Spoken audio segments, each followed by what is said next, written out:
It was Halloween night, back in 2020. The weather was crappy, windy, cold, with a constant drizzle that made the air feel heavy.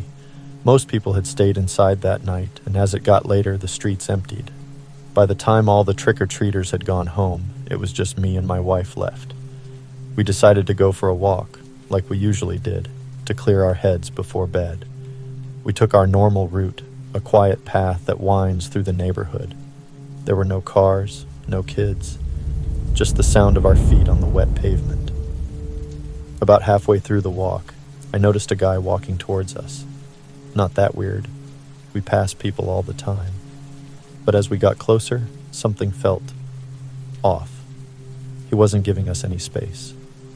I expected him to step aside, or at least give us some room, but he didn't. He kept walking straight towards me.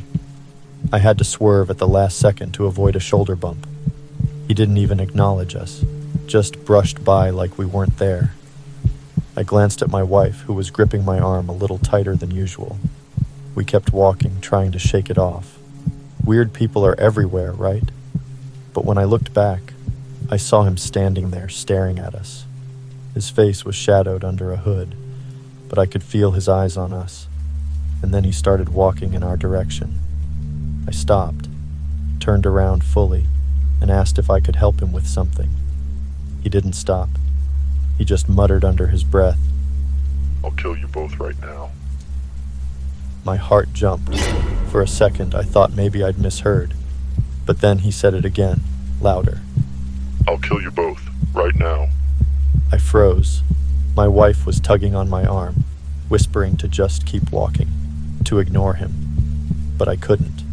I didn't want to show him I was scared, even though I was. I yelled at him and said I was calling the cops. He laughed. It was this low, guttural sound that made my skin crawl. "They'll never make it in time to stop me," he said. He was getting closer now, his steps slow and deliberate, like he was enjoying watching us squirm. I fumbled for my phone, dialing 911 as fast as I could. My wife pulled me harder, her voice shaking as she begged me to just keep moving.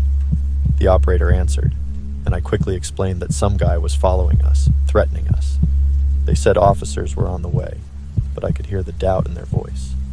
This guy, he seemed like he knew he had the upper hand. He was only a few feet away when I saw the flashing lights of a police car turn the corner. Relief washed over me.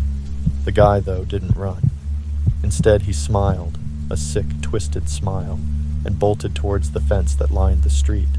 In one fluid motion, he jumped over it like it was nothing.